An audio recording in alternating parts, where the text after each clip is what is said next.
ஜெபம் பண்ணுவோம். கிருபை நிறைந்த நல்ல ஆண்டவரே, மறுபடியுமாக உம்முடைய சமூகத்திலே உம்முடைய வேதத்தை கற்றுக்கொள்ளும்படியாக எங்களை கூட்டி சேர்த்த தயவுக்காக நாங்கள் நன்றி செலுத்துகிறோம். இந்த நாளிலும் கர்த்தர் எங்களோடு கூட தொடர்ந்து இடைபடும் உம்முடைய பரிசுத்தாவினர் மூலமாக ஆண்டவரே நாங்கள் உம்முடைய வேதத்தை கற்றுக்கொள்ளும்படியாக எடுக்கிற எல்லா முயற்சிகளிலும் ஆண்டவருடைய கிருபை எங்களோடு கூட இருக்கட்டும். தேவரீர் ஆண்டவரே என்ன நோக்கத்தோடு பக்தர்களை கொண்டு ஆண்டவரே இவைகளை எழுதினீரோ, அந்த பக்தர்கள் என்ன நோக்கத்தோடு கூட இதை எழுதினார்களோ, அதே எண்ணத்தையும் அதே நோக்கத்தையும் உடையவர்களாய் நாங்கள் அதை புரிந்து கொள்ள தேவையான ஞானத்தையும் கிருபையும் எங்களுக்கு தாரும். இவைகளை நாங்கள் தியானிக்கிறதும் சிந்திக்கிறதும் அல்லாமல் எங்களுடைய வாழ்க்கையிலே உண்மையிலேயே தேவனுடைய ஆண்டவரே மகா பெரிய திட்டத்திற்கு ஆண்டவரே நாங்கள் உம்மோடு கூட இணைந்து உம்முடைய ஆண்டவரே பிள்ளைகளாய் நாங்கள் பணி செய்ய இது எங்களுக்கு தேவையான எல்லா கிருபைகளையும் தரும்படியாக நாங்கள் ஜெபிக்கிறோம். பரிசுத்த ஆவியானவர் முழுமையாய் ஆளுகை செய்யும். வர வேண்டியுள்ள எல்லாரும் ஏற்ற வேளையிலே தடைகளை நீக்கி ஜாயின் பண்ண கர்த்தர் எல்லா கிருபைகளையும் தந்தரலும். இயேசுவின் நாமத்தில் ஜெபிக்கிறோம் பிதாவே, ஆமீன். ஆண்டவராய் இயேசு கிறிஸ்துவின் நாமத்தினாலே இந்த ஆன்லைன் பைபிள் ஸ்டடிக்கு வந்திருக்கிற உங்கள் அனைவரையும் அன்போடு கூட வாழ்த்தி வரவேற்கிறேன். வெளிப்படுத்தின விசேஷத்தை நாம் படிக்க துவங்கி இருக்கிறோம். முதலாவது அதிகாரத்தின் ஒரு சில வசனங்களை நாம் போன வாரத்திலே பார்த்தோம். இந்த வாரத்திலே அதனுடைய தொடர்ச்சியை நாம் பார்க்க இருக்கிறோம். 7 சபைகளுக்கு யோவான் எழுதுகிறார். ஆனால் அவர் எழுதும்போது அவருடைய அந்த முன்னுரை பகுதியில், ஸோ அந்த இன்ட்ரோடக்ஷனரி பார்ட்டை நம்ம பார்த்துட்ருக்குறோம். இன்னும் அவர் அவருடைய தரிசனங்களுக்கோ அல்லது அவர் சபைகளுக்கு சொன்ன விஷயங்களுக்கோ நாம் இன்னும் போகவில்லை. அவருடைய அந்த கடிதம் போல அவர் எழுதியிருக்கிற அந்த இன்ட்ரோடக்டரி பார்ட்டிலே எவ்வளவு விஷயங்களை அவர் அடக்கியிருக்கிறார் என்பதை நாம் பார்த்தோம். நாம் நினைக்கிறது போல ஏதோ தான் பார்க்க போகிற தரிசனங்களை அல்லது தான் கண்ட தரிசனங்களை ஏதோ ஒரு மக்களுக்கு ஒரு கியூரியாசிட்டியை உண்டு பண்ணணும் அப்படின்றது மாதிரி இல்லை. மக்களுக்குள்ள ஒரு என்னது ஒரு கியூரியாசிட்டியை உருவாக்கி அதில் இன்றைக்கி இருக்கிறது போல் கடைசி காலங்களை குறித்து சொல்ல வேண்டும் அப்படின்ற எண்ணம் இல்லை. அவர் சொல்கிறதுனுடைய நோக்கம் அன்றைக்கு இருந்த அந்த சபைகள்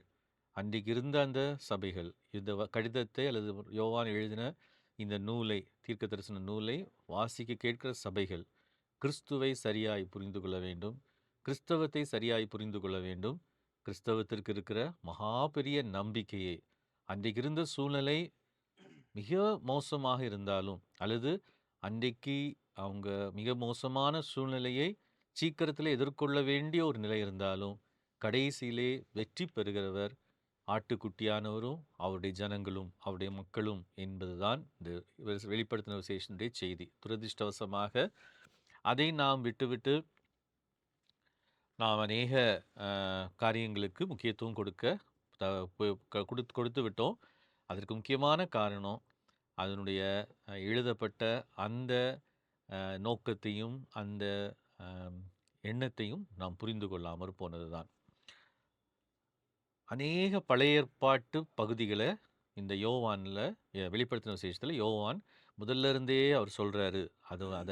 அதாவது ஒரு பழைய ஏற்பாட்டை தன்னுடைய உள்ளத்திற்குள் வைத்திருக்கிற ஒரு மனிதனாக, அதனுடைய வெளிப்பாடாக, பழைய ஏற்பாட்டிலே சொல்லப்பட்ட தீர்க்க தரிசன வசனங்களுடைய நிறைவேறுதல் எவ்விதமாக கிறிஸ்துவிலே இருக்கிறது என்பதை அதை புரிந்து கொண்டு அதனாலே நிரம்பினவராக இதை எழுதுகிறார் என்பதை நாம் போன வாரத்திலே பார்த்தோம்.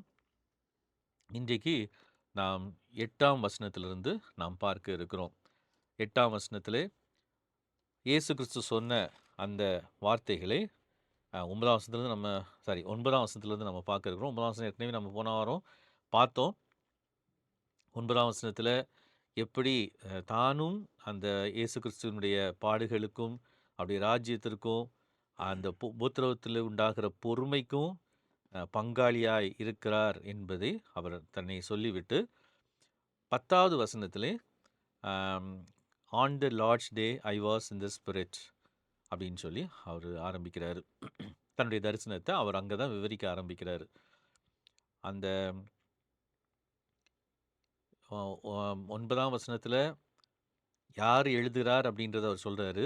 ஸோ தன்னை பற்றி இன்ட்ரடியூஸ் பண்ணும் பொழுது அவர் என்ன சொல்கிறார் அப்படின்னா, உங்கள் சகோதரனும் பாடுகளில் companion in the suffering and kingdom and patient endurance அப்படின்னு சொல்லி சொல்கிறாரு. நான் பத்மு தீவில் இருந்து கர்த்தருடைய வசனத்து நிமித்தமும் இயேசு கிறிஸ்துவை பற்றிய சாட்சி நிமித்தமும் நான் பத்மு தீவில் இருந்தேன். அப்படி பத்மு தீவில் நான் இருக்கும் பொழுது கர்த்தருடைய நாளிலே நான் ஆவிக்குள்ளானேன் அப்படின்னு சொல்லி சொல்கிறார். On the Lord's day I was in the spirit அப்படின்னு சொல்லும் பொழுது நம்ம நினைக்கிறோம் ஆன் த லார்ட்ஸ் டே அப்படின்றது பொதுவாக இந்த முதல் நூற்றாண்டிலே கிறிஸ்தவர்களால் பொதுவாக ஒத்துக்கொள்ளப்பட்ட ஒரு விஷயம் என்னென்னா, அது வாரத்தினுடைய முதலாம் நாள், இயேசு கிறிஸ்து உயிர்த்தெழுந்த நாள். ஏன்னா அன்னைக்கு தான் அவங்க சபை கூடி வந்தார்கள். ஆனால் யோவான் அதை தான் குறிப்பிடுகிறாரா அப்படின்னு நமக்கு எக்ஸாக்டாக தெரியாது. ஆனால் ஓவராலாக பார்க்கும்போது ஒருமித்த கருத்து என்ன அப்படின்னு சொன்னால், அது கர்த்தருடைய நாள் அப்படின்றது வந்து அந்த பொதுவாக அன்னைக்கு இருந்த கிறிஸ்தவர்கள் ஒன்று கூடி கிறிஸ்துவை குறித்த பாடல்களை பாடி ஒருவருக்கு ஒரு புத்தி சொல்லுகிற ஒரு நாள். ஆனால் இங்கே யோவான் வந்து தனக்கு கூட அங்கே யாரும் இருக்கிற மாதிரி இல்லை, பத்மு தீவில் அவர் இருந்ததாக சொல்லிட்டு, ஆனால் ஐ வாஸ் இன் த ஸ்பிரிட் அப்படின்னு சொல்லி சொல்கிறார். ஸோ இந்த ஐ வாஸ் இன் த ஸ்பிரிட் அப்படின்னு அவர் சொல்லும் பொழுதே அங்கே வந்து அவர் அதை சொல்லும் பொழுதே அவர் என்ன சொல்கிறார் அப்படின்னு சொன்னால், தன்னோட இன்னைக்கு நிறைய பேர் தங்களுடைய தரிசனங்களை குறித்து நாங்கள் அங்கே போனோம் இங்கே போனோம் அப்படின்லாம் சொல்கிறதுக்காக அவர் சொல்லலை. இதையுமே அவர் எதுக்காக சொல்கிறார் அப்படின்னு சொன்னால், he identifies himself with the prophets of the Old Testament. உதாரணமாக நீங்கள் பார்த்தீங்க அப்படின்னு சொன்னால், ஆவிக்குள்ளானேன் அப்படின்னு சொல்லும் பொழுது, நான் ஏற்கனவே நம்ம பார்த்துட்ருக்குறோம் வெளிப்படுத்தின விசேஷத்தினுடைய இன்ட்ரொடக்ஷன்லே எசேக்கியேல் தீர்க்கதரிசன புஸ்தகத்தை நம்ம பார்த்தோம் அப்படின்னு சொன்னால், அங்கேயும் கிட்டத்தட்ட இதே டோனில் தான் அவர் தான் கண்ட தரிசனங்களை எல்லாம் சொல்கிறத நம்ம பார்க்க முடியும். எசேக்கியேல் 1ஆம் அதிகாரம், எசேக்கியேல் 2ஆம் அதிகாரம்.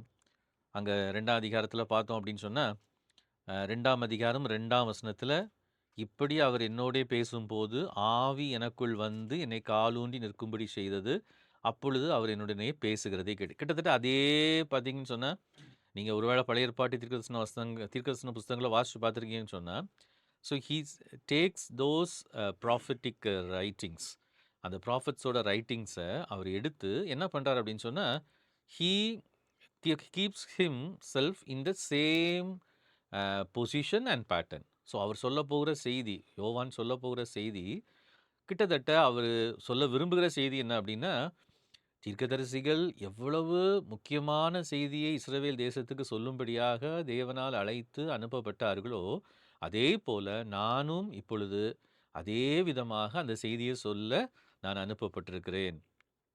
நீங்கள் அந்த எசேக்கியேல் பகுதியில் நீங்கள் வாசிச்சு பார்த்தீங்க அப்படின்னு சொன்னால், ஏன்னா ரிப்பீட்டடாக அது வரும். எதுக்காக சொல்கிறேன் அப்படின்னா, ஒருவேளை அதை நீங்கள் வாசிச்சு பார்த்தவங்களுக்கு தெரியும். எசேக்கியேல் 2ஆம் அதிகாரத்தில் காலூண்டி ஆவி எனக்குள் வந்ததுன்னு சொல்லி சொல்கிறாரு. 3ஆம் அதிகாரத்தில் பார்த்தீங்கன்னா, நீ காண்கிறதை புசி, இந்த சுருளை நீ புசித்து இஸ்ரேல் புத்திரரோடைய பேசு. யோவான்லேயும் அதே இது ரிப்பீட் ஆகிறத பார்க்க முடியும். யோவான்லேயும் அதே இது, வெளிப்படுத்தின விசேஷத்துலேயும் யோவான் அதே இதை ரிப்பீட் பண்ணுறத நம்ம பார்க்க முடியும். ஸோ இந்த பகுதிகளை நம்ம வாசிக்கும் பொழுது நான் ஒரு சில எக்ஸாம்பிள்ஸை மட்டும் அப்படி சொல்லி நான் கொண்டு போகிறேன். இப்போ எல்லாத்தையும் நம்ம சொல்கிறதுக்கு நேரம் இல்லை. அப்படின்னா நம்ம முதல் அதிகாரத்திலே அப்படியே ஸ்டக்காகி நின்றுவோம். ஸோ அதனால் கொஞ்சம் வேகமாகவே நான் கடந்து போக விரும்புகிறேன். ஆனால் நீங்கள் இதெல்லாம் யோசித்து பார்த்துக்கோங்க. ஸோ நம்ம பொதுவாக வெளிப்படுத்தின விசேஷத்தை அந்த ஓல்ட் டெஸ்டமெண்டோட அந்த பேக்ரவுண்ட்லேயே நம்ம படிக்கிறது கிடையாது. ஸோ அதனால தான் நம்முடைய அண்டர்ஸ்டாண்டிங் வந்து நிறைய நேரம் தவறுதலாக போயிருக்கிறது. இப்போது அவர் அப்படி ஆவிக்குள்ளானோட தான் அவர் என்ன சொல்கிறார் அப்படின்னா, எனக்கு I heard behind me a loud voice like a trumpet. So நமக்கு தெரியும், யூதர்களுக்கு இஸ்ரவேல் ஜனங்களுக்கு ட்ரம்பட்ன்றது ரொம்ப முக்கியமான ஒன்று. எக்கால சத்தம் போன்ற ஒரு சத்தத்தை கேட்டேன். ஏன்னா அங்கே எகிப்தில் அவங்க அடிமைகளாக இருந்து சீனாய் வனாந்திரத்தில் தேவன் அவங்களுக்கு தரிசனமானதுலேருந்து அந்த ட்ரம்பட் சவுண்ட் அப்படின்றது வந்து அது எச்சரிப்பின் சத்தம்.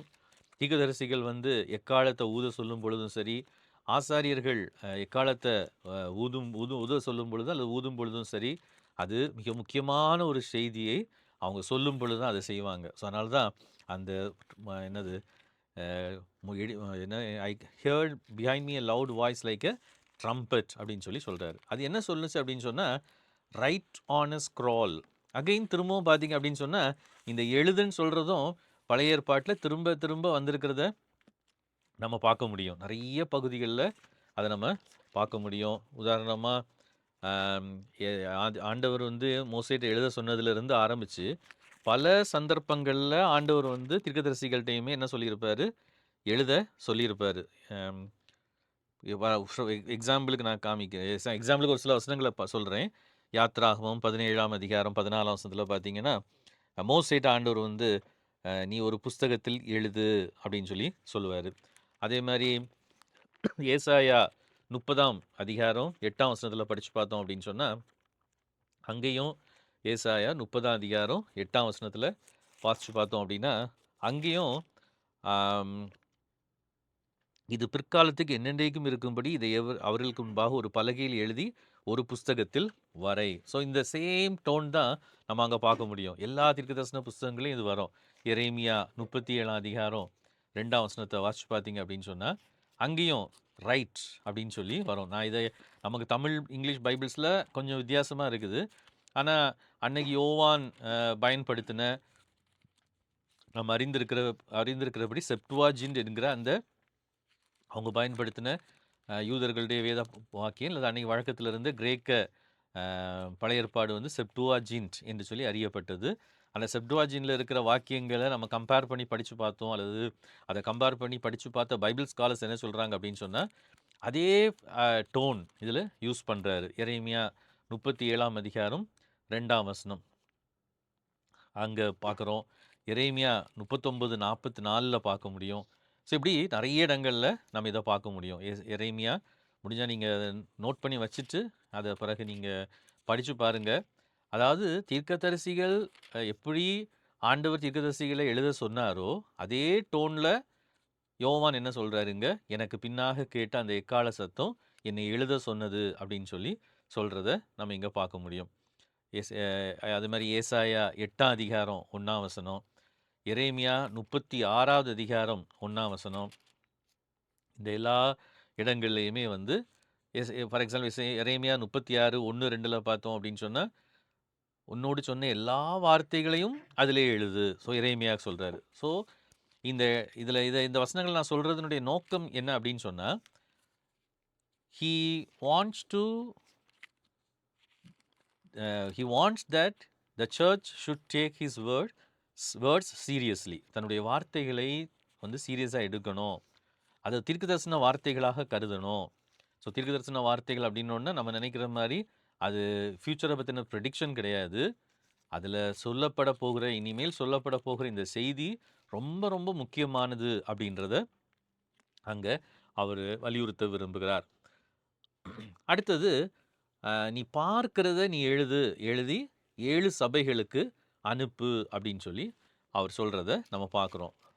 Right on a scroll what you see and send it to the 7 churches, to Ephesus, Smyrna, Pergamum, Thyatira, Sardis, Philadelphia and Laodicea.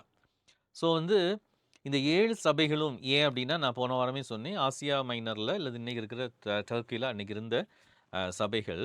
ஆனால் இந்த வெளிப்படுத்தின விசேஷத்தில் நான் முடித்ததுக்கு அப்புறம் நான் அதை உங்களுக்கு சொல்கிறேன். ஏன்னா நிறைய பேர் முழுசாக அதை வாசிச்சிருக்க மாட்டீங்க. இந்த 7 அப்படின்ற நம்பர் வந்து அகைன் திரும்ப திரும்ப அது வந்து ரொம்ப முக்கியமான ஒரு நம்பர். ஏன்னா 7 அப்படின்றது பழைய ஏற்பாட்டிலையும் வந்திருக்கும். நமக்கு தெரியும், தேவன் 7 நாட்கள் 6வது நாட்கள் சிருஷ்டித்து அவர் படைத்து 7ஆம் நாளிலே ஓய்ந்திருந்தார். ஸோ அநேக பண்டிகைகளை அவர் 7 நாள் ஆசரிக்கும்படியாக சொல்லுவார். ஸோ இந்த 7 அப்படின்றது வந்து ஓரளவுக்கு யூத வழக்கத்தில் அது எதை குறிக்கும் அப்படின்னு சொன்னால், கம்ப்ளீஷனை குறிக்கும், முழுமையை குறிக்கும். ஸோ இந்த வெளிப்படுத்தின விசேஷம் முழுசுமே இந்த சிம்பிள்ஸை திரும்ப திரும்ப பார்க்க முடியும். 7 இந்த இடத்துல இருந்து ஆரம்பிக்குது. கிட்டத்தட்ட ஒருவேளை இதுக்கு முன்னாடியே அது சொல்லப்பட்டிருந்தாலும், இந்த 7 அப்படின்ற அந்த அந்த வேர்டு வந்து சிம்பாலிக் வேர்டு வந்து இந்த 1ஆம் அதிகாரம் 11வது வசனத்திலிருந்து அது ஆரம்பிக்குது. ஆனால் அது வந்து அப்போது அந்த 7 அப்படின்றது வந்து ரொம்ப ஒரு முக்கியமான ஒரு இது. ஏன்னா, இங்க நம்ம திரும்ப திரும்ப பார்ப்போம். 7 பார்ப்போம், 3 பார்ப்போம், 4 பார்ப்போம், 12 பார்ப்போம். இந்த நம்பர்ஸ் எல்லாமே ரொம்ப முக்கியமானது. ஸோ நம்பர்ஸ் மட்டும் இல்ல. அடுத்தது அவர் பார்க்குற அந்த காட்சியில பார்த்தீங்க அப்படின்னு சொன்னா, அந்த 7, 7 குத்து விளக்குகள் அப்படின்னு சொல்லியிருக்கோம். ஸோ ஆண்டவர் வந்து பர்ப்பஸ்ஃபுல்லி யோவானுக்கு வந்து இந்த ஆம் 7 சபைகள சூஸ் பண்றாரு. ஒருவேள அன்னைக்கு நெறைய சபைகள் இருந்திருக்கலாம். கண்டிப்பா அந்த சபை 2ஆம் நூற்றாண்டுல 2ண்ட் செஞ்சுரியில எழுதப்பட்ட சில சர்ச் ஃபாதர்ஸோட ஏர்லி சர்ச் ஃபாதர்ஸ் சபையினுடைய தந்தையர்களுடைய எழுத்துக்களை எல்லாம் நம்ம பார்க்கும் பொழுது, என்ன தெரிய வருது அப்டின்னா, இந்த வெளிப்படுத்தின விசேஷத்துக்காக அல்லது வெளிப்படுத்தின விசேஷம் எழுதப்பட்ட அந்த 7 சபைகளிலே மட்டுமல்ல, அநேக சபைகளிலே இது வந்து வாசிக்கப்பட்டிருக்கிறது. ஸோ வந்து though it was addressed to 7 churches uh historically சரித்திரபூர்வமாக இந்த 7 சபைகளும் அங்க இருந்துச்சு. So it's not mythical. அது ஏதோ மித்திக்கலா எழுதினது கிடையாது. இருந்த சபைகள் உண்மையாக அன்னைக்கு ரியாலிட்டியில இருந்த சபைகளுக்கு எழுதப்படுகிறது. ஆனால் ஆண்டவர் இந்த ஆசியா மைனர்ல உள்ள 7 சபைகளை தேர்ந்தெடுத்ததற்கான நோக்கம் என்ன அப்டின்னா, நான் ஏற்கனவே சொன்னது மாரி, வேதம் எப்பொழுதுமே it was written to not to us but for us. So ஆண்டவர் வந்து நமக்கு எழுத வேண்டும் என்று கொடுக்கவில்லை. ஆனா நமக்காக எழுதினார். இந்த 2யும் நம்ம மறந்துடக்கூடாது. 2யும் நம்ம வாசிக்கும் பொழுதெல்லாம் பேலன்ஸ் பண்ணணும். To them for as.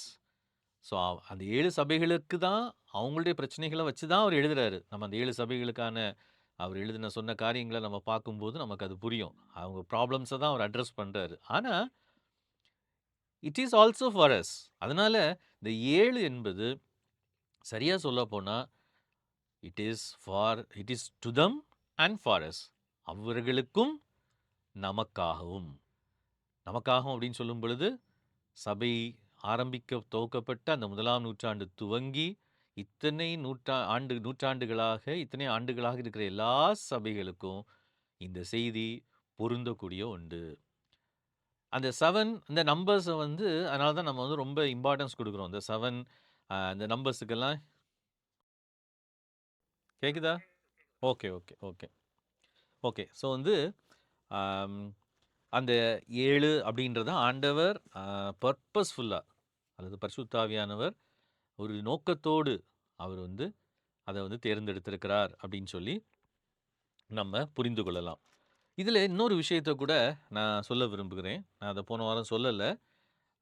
Feel அப்படின்ற ஒரு பைபிள் ஸ்காலர் ரெவலேஷன பத்தி நெறைய அவரு சொல்லியிருக்கிறாரு. ரொம்ப அருமையா சொல்லியிருக்கிறாரு. அவர் என்ன சொல்றாரு அப்படின்னு சொன்னா, இந்த வெளிப்படுத்தின விசேஷத்த எழுதும் பொழுதே நெறைய பேர் வந்து இன்னைக்கு வந்து நெறைய பேருடைய குழப்பம் என்ன அப்படின்னு சொன்னா, இந்த 7 அப்படின்றத 7 வருஷ உபத்திரவ காலம், ஆம் 1000ன்றது 1000 வருஷ அரசாட்சின்றது எக்ஸாக்ட்டா 1000 இயர்ஸ் மில்லேனியம்.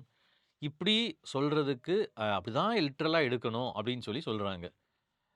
ஆம், இது தவறு. அல்லாட்ட இது வந்து அ வெளிப்படுத்தின விசேஷத்தை எழுதும் பொழுது, இது வந்து அப்படி அந்த நோக்கத்தோடு எழுதப்படவில்லை. இந்த நம்பர்ஸ் எல்லாம் குடுக்கப்பட்டது.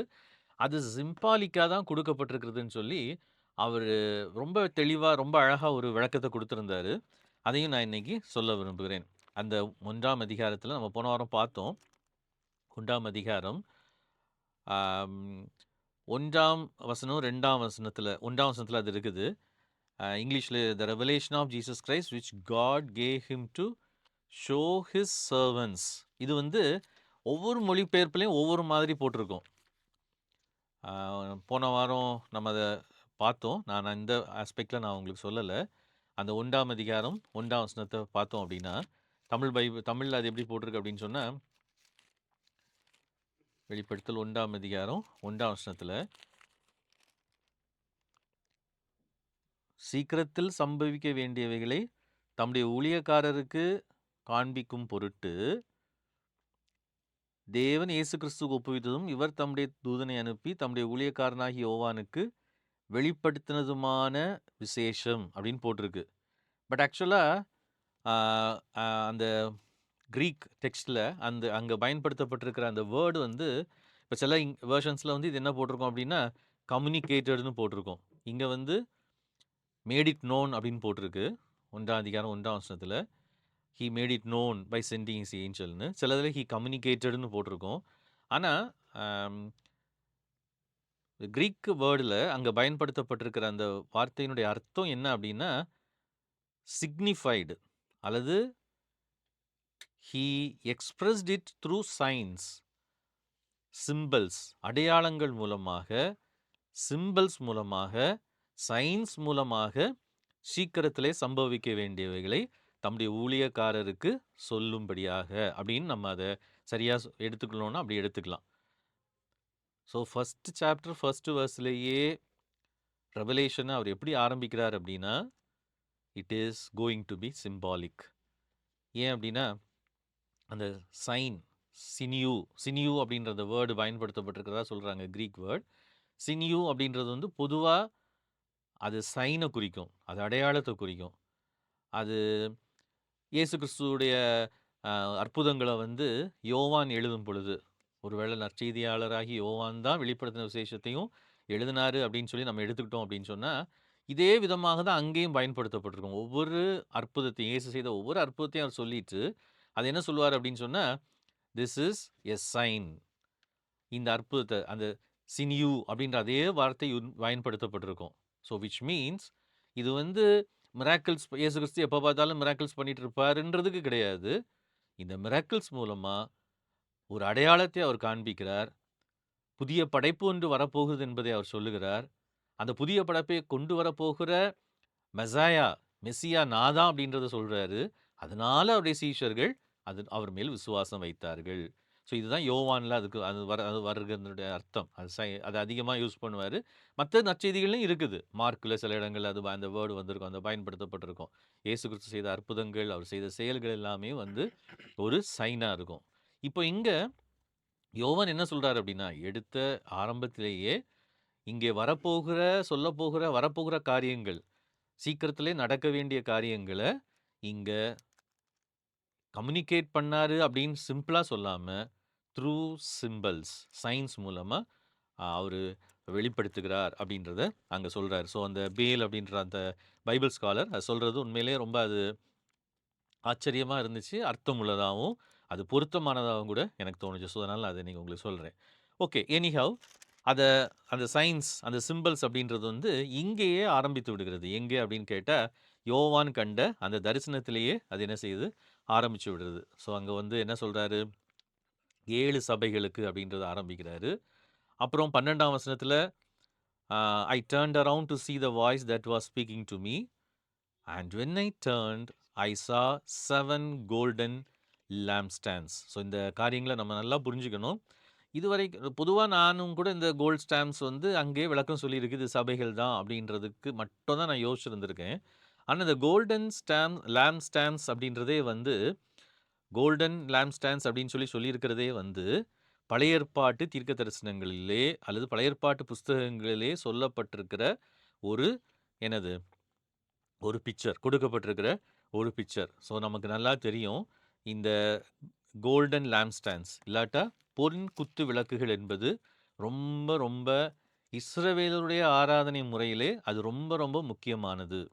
ஒருவேளை இந்த தரிசனத்தில், யோவான் பார்த்த இந்த தரிசனத்தில் சபைகளை ஏன் 7 பொன் கொத்து விளக்குகளோடு ஒப்பிட்டிருக்கிறார் அப்படின்னு கேட்டால், யோவான் முதலாவதே இங்கே கொண்டு வர விரும்புகிற பிக்சர், அவர் காண்பிக்க விரும்புகிற வரைபடம் என்ன அப்படின்னு கேட்டால், ஒரு டெம்பிள் அல்லது ஒரு வர்ஷிப்பு, ஒரு நம்ம அதனால தான் அடிக்கடி இப்போது நம்ம பார்த்துட்டு இருக்கிறோம். தேவன் இந்த உலகத்தை படைக்கும் போதே இந்த உலகமும் வானமும் இணைந்து, ஆகாயமும் அல்லது வானமும் பூமியும், heavens and earth together unite ஆகி தேவன் தங்குகிற ஒரு ஆலயமாக இருக்கணும்னு தான் ஆதியாகமம் வந்து அந்த பிக்சரை நம்ம கொடுத்துருக்கிறாரு. அது வந்து சயின்டிஃபிக்காக எப்படி இருக்குது இந்த உலகம்னு காமிக்கிறதுக்காக இல்லை. அதே மாதிரி இப்போ வெளிப்படுத்தின விசேஷம் எண்ட் ஆகிறதை நீங்கள் பார்த்தீங்க அப்படின்னு சொன்னால் அப்படி தான் எண்ட் ஆகும். ஸோ ஆண்டவர் அவருடைய அனந்த ஞானத்தின்படி அவர் அப்படி தான் வடிவமைத்திருக்கிறார். ஆதியாகமும் எப்படி அது ஹெவன் அண்ட் எர்த் யுனைட்டடாக ஆதாம படைக்கும் பொழுது தேவன் அங்கு உலாவி வருகிற ஒரு ஒரு டெம்பிள் சீன் அங்கே ஒரு ஆலயத்தினுடைய காட்சி அங்கே பார்க்குறோமோ, அதே போல தான் வெளிப்படுத்தின விசேஷம் கடைசி பகுதிக்கு வரும் பொழுதும் சேம் சீனை தான் அங்கே பார்ப்போம். பட் அது renewed earth, renewed heavens and earth United together. அங்கே தேவன் வாசமாக இருக்கிற ஒரு காட்சியை தான் அங்கேயும் பார்க்க முடியும். ஆனால் இது எப்படி நடக்குது? அதான் யோவானுக்கு வெளிப்படுத்தல்ல சொல்லப்படுகிற விஷயம். இதெல்லாம் எப்படி நடக்கும்? இங்கே தான் சர்ச்சோட ரோல் ரொம்ப ரொம்ப முக்கியமானது. அதனால தான் இந்த குத்துவிளக்குகள் அப்படின்றது வந்து பழைய ஏற்பாட்டில் ஆராதனை முறைமைகள்ல ரொம்ப முக்கியமானது. இது எங்கே இருக்கும் அப்படின்னு நீங்கள் பார்த்தீங்க அப்படின்னா, உள்ள எல்லா வசனங்களையும் எடுத்து இப்போ விளக்குறதுக்கு நேரம் இல்லை. ஆனால் நமக்கு தெரிஞ்சிருக்கிறோம். இப்போ யாத்திராகமம் 25ஆம் அதிகாரத்தை நீங்கள் எடுத்து பார்த்தீங்க அப்படின்னு சொன்னால், யாத்திராகமம் 25ஆம் அதிகாரம் அங்கே வந்து ஆசரிப்பு கூடாரத்தை செய்யும் பொழுது அங்கே என்ன சொல்லுவார் அப்படின்னு சொன்னால், ஆண்டவர் வந்து அந்த 31ஆம் வசனத்தில், யாத்திராகமம் 25ஆம் அதிகாரம் முழுசும் அதை பற்றி சொல்லியிருக்குது. பட் இருந்தாலும் இது சொல்லணும்னு சொன்னால், அது எங்கே இருக்கும் அப்படின்னு பார்த்தீங்க அப்படின்னு சொன்னால், அந்த குத்து விளக்கு 31ஆம் அதிகாரத்தில் இருந்து நீங்கள் பிறகு வாசித்து பார்த்துக்கோங்க. அந்த குத்து விளக்கு எப்படி இருக்கும், அது முழுவதும் பொண்ணுனால செய்யப்படணும் அப்படின்றதும் 37ஆம் வசனத்தில் பார்த்தோன்னா, நல்லா வாசிச்சு பாருங்க. யாராவது ஒருத்தர் தமிழில் வாசிங்களா முடிஞ்சா?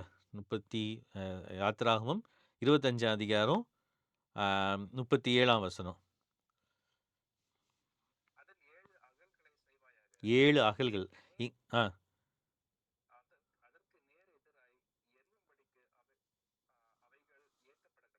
Okay, fine. ஸோ 7 lamps அழகாக இங்கிலீஷில் போட்டிருக்கு.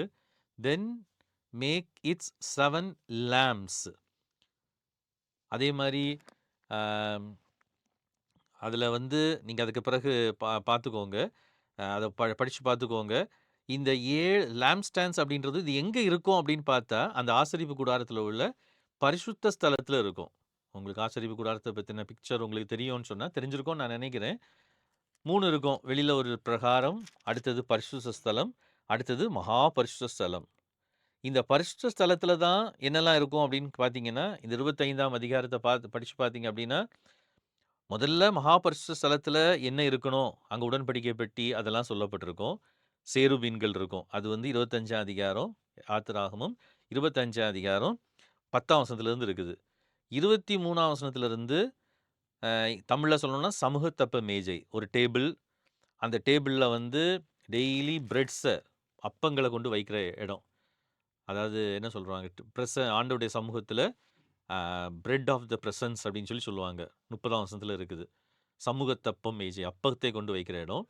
அங்கே தான் எதுவும் இருக்கும் அப்படின்னு சொன்னால், இந்த குத்து விளக்கினுடைய வெளிச்சம் இருக்கும். நான் ஏற்கனவே பல முறை சொல்லியிருக்கிறேன். மகாபரிசுத்த ஸ்தலத்துக்கும் பரிசுத்த ஸ்தலத்துக்கும் நடுவில் ஒரு ஸ்க்ரீன் இருக்கும், ஒரு திரை இருக்கும். மகாபரிசுத்த ஸ்தலத்தில் எந்த வெளிச்சமுமே இருக்காது. ஆனால் இந்த பரிசுத்த ஸ்தலத்தில் குத்து விளக்கு தான் வெளிச்சம். ஸோ வேற எந்த வெளிச்சமும் இருக்காது. பிரகாரத்தில் சன்லைட் இருக்கும், சூரிய வெளிச்சம் இருக்கும். ஆனால் இந்த பரிசுத்த ஸ்தலத்துக்குள்ள இந்த லேம்ப் தான் வெளிச்சம் கொடுக்கும். ஸோ ஆசாரியர்கள் பணிவிடைகளை செய்கிறதுக்காக உள்ள நுழையும் பொழுது இந்த லேம்ப் தான். ஸோ ஆசாரியர்களுக்கு முக்கியமான ஒரு ரோல் உண்டு அதில். அந்த அந்த லேம்ப்ஸை வந்து ஒழுங்காக ட்ரிம் பண்ணி எல்லாமே வந்து சுத்த பொன்னால் இருக்கும். அந்த வேலைகள்லாம் அவங்களுக்கு கொடுக்கப்பட்டிருந்தது. இதை பற்றி நீங்கள் நல்லா தெரிஞ்சுக்கணும் அப்படின்னா, எண்ணாகமம் 8ஆம் அதிகாரத்துலையும் நம்ம அதை பற்றி பார்க்க முடியும். எண்ணாகமம் 8ஆம் அதிகாரம் முழுசும் நம்ம படித்து பார்க்க முடியாது. இதனால் நீங்கள் நோட் பண்ணி வச்சுட்டு பிறகு பாருங்கள். ஏன்னா 8ஆம் அதிகாரத்தில் வந்து கிட்டத்தட்ட அங்கே என்ன சொல்கிறாரு அப்படின்னு சொன்னால் 7 லேம்ப்ஸ்னே சொல்கிறாரு. வாசிங்களா அனு அதை? 8ஆம் அதிகாரம் 1ஆம் வசனம். எண்ணாகமம் 8ஆம் அதிகாரம் 1ஆம் வசனம். ம் ம் ம் 7 விளக்கு. So 7 lamps. So same picture தான் இங்கே வந்து காமிக்கிறோம். So what does that show? அது என்ன காண்பிக்கிறது அப்படின்னு கேட்டால், அந்த 7 லேம்ப்ஸ் அன்னைக்கு ஆராதனைக்கு பரிசுத்த ஸ்தலத்தில் இருந்த 7 விளக்குகள் அல்லது குத்து விளக்குகள் பரிசுத்த ஸ்தலத்துக்கும் மகாபரிசுத்த ஸ்தலத்துக்கும் இடையிலான திரைச்சீலை இயேசு சிலுவையிலே மரித்த பொழுது அவருடைய ஆவியை விட்ட பொழுது கிழிக்கப்பட்டது. நமக்கு நல்லா தெரியும். So it has been opened. Now every one can enter into it. அதுக்குள்ளே என்டர் ஆகலாம். ஆனால் இயேசு கிறிஸ்து இப்பொழுது அதுக்கு பிறகு அந்த யோவான் வெளிப்படுத்தின விசேஷம் அதில் யோவான் பார்த்த தரிசனத்துக்கு நேராக நம்ம வருவோம்னா, ஐ saw 7 golden lampstands 13 வசனம். And among the lampstands was someone like a son of man. Someone like a son of man. ஆக்சுவலா இந்த சன் ஆஃப் மேனுக்கு இங்க என்ன ரோல் இருக்கு அப்படின்னு கேட்டா, he is dressed in a robe reaching down to his feet and with a golden sash around his chest. நல்லா படிச்சு பார்த்தீங்க அப்படின்னு சொன்னா, இது வந்து ஒரு ராஜாவினுடைய உடை அப்படின்னு சொல்றது, இது ஒரு ஆசாரியனுடைய உடை. ஸோ இயேசு கிறிஸ்து சபையின் நடுவிலே உலாவிக் கொண்டிருக்கிற அந்த காட்சியை பரிசுத்த ஸ்தலத்தில் உள்ள அந்த பிக்சருக்கு என்ன பண்ணப்பட்டிருக்கு, ரிலேட் பண்ணப்பட்டிருக்கிறது. So there is a very big message. என்ன அப்படின்னா, நீங்க நினைக்கிற இந்த இயேசு, அதனால தான் நான் சொன்னேன் முதல்ல போன ஒரு வாரம் 2-3 வாரங்களே திரும்ப திரும்ப சொல்லிட்டே இருக்கிறேன். இயேசு கிறிஸ்துவை பற்றின வெளிப்படுத்தினல் is not about last time இவரில் கடைசி காலத்தில் உலகம் அழியும் போது என்ன நடக்கும்ன்றது இல்லை. It is the revelation about Jesus Christ. இன்னைக்கு நம்ம பார்த்த மாதிரி expressed or revealed through symbols. அப்போ இயேசு கிறிஸ்து யார்? நம்ம நிறைய நேரம் இயேசு கிறிஸ்துவை வந்து ஒரு பக்கமாக பார்க்குறோம். சிலுவையில் அவர் மரித்ததையும் அதை மட்டும் பார்க்குறோம். அது மட்டும் இல்லை, now he is moving among his churches. சபையின் நடுவிலே அவர் உலாவி வாசம் பண்ணுகிறார். அங்கே வந்து அதுதான் அங்கே பார்க்குறோம். Among the lampstands was someone like a son of man. So son of man பற்றி நான் விளக்க வேண்டாம். திரும்ப திரும்ப இயேசு கிறிஸ்துவை குறித்து வரக்கூடிய ஒரு பகுதி. தானியேலிலே இருக்கிற அந்த சன் ஆஃப் மேன் தான் இவர். ஸோ ஜான் வந்து என்ன செய்ய விரும்புகிறார் அப்படின்னா, he wants to emphasize. அவர் வந்து வலியுறுத்தி, அவர் ஆழமாக டீப்பாக அதை வந்து என்ன பண்ண விரும்புகிறார், பதிக்க விரும்புகிறார். என்னத்தை அப்படின்னு சொன்னால், தானியேலில் சொல்லப்பட்ட மனுஷகுமாரன் வேற யாரும் இல்லப்பா. எல்லா ராஜ்யங்களையும் ஆளுகை செய்ய போகிற, எல்லாவற்றுக்கும் மேலாக ஆளுகை பெற்ற அந்த மனுஷகுமாரன் இதோ சபைகளின் நடுவில், சர்ச்சஸ் நடுவில் உலாவி கொண்டிருக்கிற இவர் தான், ஹீஸ் த ஒன் அப்படின்றது தான் அவர் வந்து சொல்ல விரும்புகிறார். அதுக்கு பிறகு உள்ள அந்த பிக்சரை பார்த்தீங்க அப்படின்னு சொன்னால், நான் நினைக்கிறேன் ஒருவேளை அந்த சபைக்கு உபத்திரவத்திலே போய் கொண்டிருக்கிற அல்லது உபத்திரவத்திலே சீக்கிரத்திலே கடுமையான ஒரு உபத்திரவத்தின் வழியாய் போகிற சபைக்கு அல்லது சபைகளுக்கு, முதல் நூற்றாண்டு சபைகளுக்கு அவர் சொல்ல வருகிற செய்தி என்ன அப்படின்னு கேட்டால், இந்த கிறிஸ்து, நீங்கள் பின்பற்றி கொண்டிருக்கிற இந்த இயேசு, நீங்கள் பின்பற்றி கொண்டிருக்கிற இந்த கிறிஸ்து, he is the fulfillment of the prophecies. அவர் தான் தீர்க்கதரிசனங்களுடைய நிறைவேறுதல். அவர் தான் மனுஷகுமாரன். அவர் தான் யாரு? அதுக்கப்புறம் உள்ள டிஸ்கிரிப்ஷனை பாருங்களா. His head and hair were white like wool as white as snow. இந்த பிக்சர் அப்படியே நீங்கள் பார்த்தீங்கன்னா, தானியேல் 7ஆம் அதிகாரம் 9ஆம் வசனம் 10ஆம் அதிகாரத்துலலாம் இருக்கிற பிக்சர், 10ஆம் வசனத்துலலாம் இருக்கிற பிக்சரை தான் நீங்கள் அங்கே பார்க்க முடியும். நீண்ட ஆயுஷ் உள்ளவர் அவர் தான். நான் ஏற்கனவே பலமுறை சொல்லியிருக்கிறேன். பழைய ஏற்பாட்டின் தீர்க்கதரிசிகளுடைய தீர்க்கதரிசனங்களை கொண்டு யூதர்கள் நம்பியிருந்த அல்லது எதிர்பார்த்திருந்த ஒரு காரியம் என்ன அப்படின்னா, when he will come. யாரு? God will come. ஏன்னா அவங்களுக்கு கொடுக்கப்பட்ட வாக்குத்தத்தம் அதுதான். தேவன் வருவார். அவர் வந்து என்ன செய்வாரு? he will rule. அவர் ஆளுகை செய்வார். அவர் ஆளுகை செய்ய வர்றது எப்படி இருக்கும்னு தான் அவங்க எதிர்பார்த்து காத்து கொண்டிருந்தாங்க. அவங்க எதிர்பார்ப்பு நிறைவேறிச்சு. ஆனா அவங்க எதிர்பார்த்த மாதிரி நிறைவேறல. அதுதான் இங்க யோவான் காமிக்கிறாரு. அவங்க எதிர்பார்த்தது ரோம சாம்ராஜ்யத்தை வீழ்த்தி போடுகிற ஒரு கடவுள. ஆனா இங்கேயோ அதே ரோம சாம்ராஜ்யத்தின் கையிலே தன்னையே சாகும்படியாக ஒப்பு கொடுத்து அதன் மூலமாய் வீழ்த்திவிட்ட ஒரு ராஜாவை, அதுதான் தேவன் ராஜாவானார். God became king. இங்க அதான் சொல்றாரு. என்ன சொல்றாரு அப்படின்னா, அவரு வந்து he is the God. அவர் தான் தேவன். அவருடைய பாதம் வெண்கலத்தை போல இருந்துச்சு, ஃபர்னாஸு. அவருடைய சத்தம் வந்து ரஷ்ஷிங் வாட்டர்ஸ் மாதிரி இருந்துச்சு. இந்த வசனங்கள் எல்லாம் நீங்கள் எடுத்து பார்க்கணும் அப்படின்னு சொன்னால், நான் சொல்கிறேன் உங்களுக்கு. இங்கே பவர் லாட்டெல்லாம் கொஞ்சம் கஷ்டமாக இருக்குது. எசேக்கியல் இருக்கு. கேக்குது தானே நான் பேசுறது? Okay, okay. எசேக்கியேல் 43 அதிகாரம் 2ஆம் வசனத்தை வாசிங்களா? எசேக்கியேல் 43:2.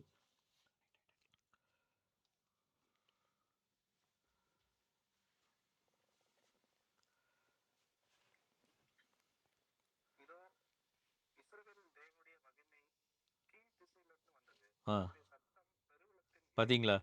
யாருடைய மகிமை? இஸ்ரவேல் தேவனுடைய மகிமை.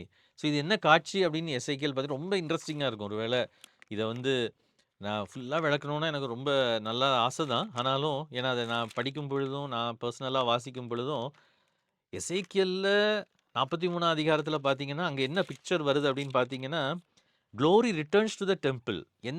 எந்த க்ளோரி? பாபிலோனுடைய சிறையிருப்பின் பொழுது தேவனுடைய ஆலயத்தில் இருந்த அந்த கடவுளுடைய மகிமை எங்க அந்த மகிமை இருக்கும்? அந்த ஷெக்கினா மகிமை எங்க இருக்கும்? நமக்கு தெரியும். நான் இப்ப சொன்னேன் இல்லையா? மகாபரிசுத்த ஸ்தலத்துக்குள்ள இருக்கும். அந்த மகிமை போய்விட்டது. ஆனா, எசேக்கியேல் மூலமா ஆண்டவர் வாக்கு பண்றாரு. என்ன வாக்கு குடுக்குறாரு அப்படின்னு சொன்னா, கர்த்தருடைய மகிமை எங்க இருந்து வருது?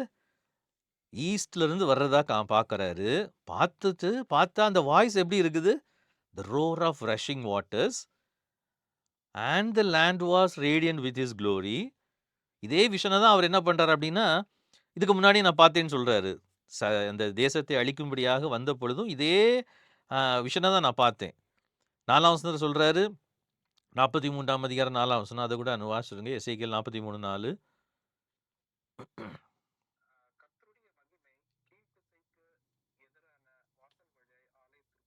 ஆலயத்திற்குள் பிரவேசித்தது. ஸோ இஸ்ரவேலரோட கேள்வியே என்ன அப்படின்னா, எப்போ அந்த மகிமை திரும்ப வரும்? ஏன்னா, அவங்க திரும்ப ஆலயத்த கட்டுனாங்க. ஏரோது ராஜாவின் காலத்துல அத ரொம்ப பிரம்மாண்டமா கட்டுனாங்க. ஆனா, அவங்க எல்லாருமே ஒத்துக்கிட்ட ஒரு விஷயம் என்னன்னா, சாலமோன் கட்டும்பொழுது அந்த ஆலயத்தை தேவன் தம்முடைய மகிமையினால் நிரப்பினது போல, அதுக்கப்புறம் அது நிரம்பவே இல்ல. ஸோ அந்த மகிமை எசேக்கியேல் திரும்ப வரும்னு சொன்னாரு. அது எப்ப வரும்? யோவான் சொல்றாரு, அந்த பலத்த ரஷ்ஷிங் வாட்டர்ஸ் மாரி சவுண்டு உள்ள வாய்ஸ் உடைய அந்த தேவன், இப்ப எங்க இருக்கு? அந்த மகிமை எங்க இருக்குது? It is not in the temple. It is not in the temple mount. அந்த எருசலேம் மவுண்ட்டுக்கு மேல இருக்கிற அந்த டெம்பிள்ல இல்ல. இட் இஸ் இயேசு கிறிஸ்துவிலே, in Jesus Christ, who is walking among the lamp stands.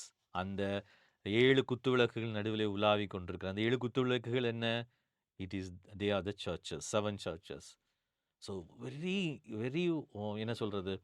Exciting thing என்ன அப்படின்னா, அங்கே வெளிப்படுத்தின விசேஷத்துல யோவான் வந்து, சபைகள் நடுவிலே உலாவிக் கொண்டிருக்கிற இவர் யார்? இவர்தான் மகிமையை திரும்ப கொண்டு வந்தவர்.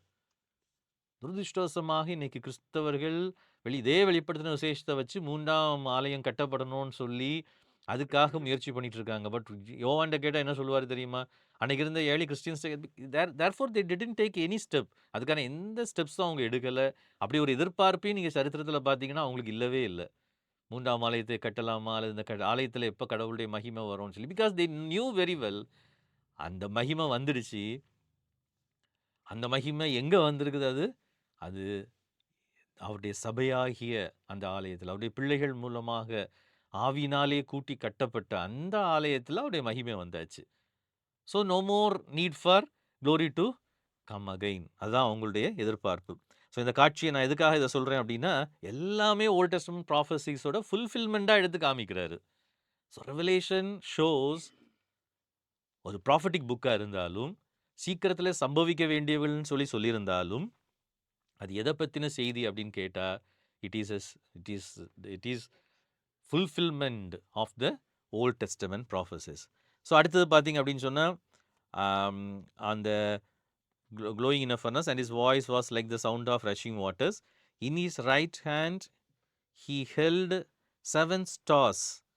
ஸோ வந்து இதே நீங்க நல்லா கவனிச்சு பார்த்தீங்க அப்படின்னா, இந்த 7 நட்சத்திரங்கள் அப்படின்றதும் பல இடங்கள்ல நட்சத்திரங்கள் அப்படின்றது வந்து பழைய ஏற்பாட்டில் படிச்சு பார்த்தோம் அப்படின்னா, அது வந்து நீதிமான்கள் ஆகாய மண்டலங்கள் நட்சத்திரங்களைப் போல பிரகாசிப்பார்கள். ஸோ அவருடைய கையில வந்து 7 ஸ்டார்ஸ். ஸோ திரும்பவும் டேனியலோட பிக்சர். அந்த நட்சத்திரங்கள் என்னது? அந்த நட்சத்திரங்கள் யாரு? அங்க அங்க சொல்லியிருக்கோம். 20ஆம் வசனத்துல. "The 7 stars are the angels of the 7 churches." So இந்த ஏஞ்சல்ஸ் யாருன்றத நம்ம அடுத்தது யார மீன் பண்ணலாம் அப்படின்றத நம்ம அடுத்தது பார்க்கலாம். பட் எனிஹவ் இங்க வந்து இந்த பிக்சர் எப்படி வருது அப்படின்னா, இயேசு கிறிஸ்து தான் அது அதனுடைய எல்லாவற்றினுடைய நிறைவேறுதல். இயேசு கிறிஸ்து தான் அந்த எல்லாவற்றினுடைய அம் எல்லாவற்றுக்கும் அந்த புதிய படைப்பினுடைய அந்த ரினியூவலுடைய காரணரா இருக்கிறவர். அவர்தான் தேவன். வர வர இருந்த அந்த தேவ மகிமை என்பது அவர்தான்.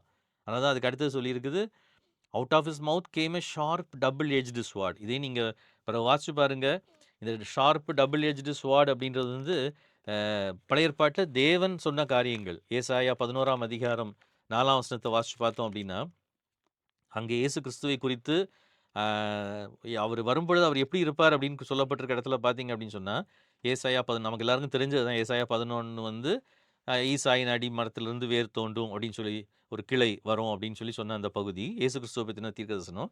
அதில பார்த்தீங்கன்னா, ஏசாயா 11ஆம் அதிகாரம் 4ஆம் வசனத்தில வாசிச்சு பார்த்தீங்கன்னா, "he will strike the earth with the rod of his mouth." அதே மாரி 49ஆம் அதிகாரம் 2ஆம் வசனம். ஏசாயா 49 2 வாசிச்சு பார்த்தீங்கன்னா, "ஹி மேட் மை மவுத்." இத யார பத்தி சொல்லியிருக்கு அப்படின்னு சொன்னா, இதுவும் அகைன் என்ன சொல்லுவாங்கன்னா, ஏசாயா 49ஆம் அதிகாரத்த சர்வன்ட் சாங்ன்னு சொல்லுவாங்க. அதாவது கர்த்தருடைய ஊழியக்காரன், வரப்போகிற ஒரு மெஸ்ஸியா, ஒரு ஊழியக்காரர், உண்மையான கடவுளுடைய சர்வன்ட் வரப்போறாரு. அந்த சர்வன்ட் வரும் பொழுது, அவர் எப்படி இருப்பார் அப்படின்னு சொன்னா, அதான் 2ஆம் வசனம் சொல்லியிருக்குது. "He made my mouth like a sharpened sword." So அதுதான் இங்க என்ன பார்க்குறோம். அவருடைய வாயிலிருந்து இருபுறமும் கருக்குள்ள பட்டயம். ஸோ இது வந்து எதுக்காக இதெல்லாம் சொல்லப்பட்டிருக்கு அப்படின்னு சொன்னா, ஹி இஸ் த மெசாயா. அத அவர் ஷார்பன்ட் ஸ்வார்டா அவருடைய வாயிலிருந்து வருது அப்படின்றது வந்து, அவர் கொண்டு வரப்போற நியாய தீர்ப்புகள், அவர் செய்யப்போகிற நீதியான காரியங்கள், வெளிப்படுத்தின விசேஷம் முழுமையும் ஒரு காரியம் திரும்ப திரும்ப சொல்லப்பட்டிருக்கும். அப்படி நீதிகள், நியாயங்கள் சத்தியமானவைகள். ஸோ அவர் நியாயம் தீர்க்க போறாரு.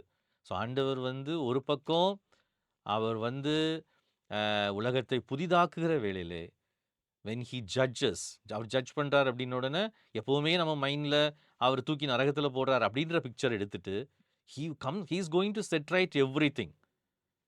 ஏதோ ஒரு தலைவர், அரசியல் கட்சி தலைவர் வந்து எல்லாத்தையும் செய்ய போறது இல்ல, அல்லது ஏதோ ஒரு ஆட்சியாளர் செய்ய போறது இல்ல.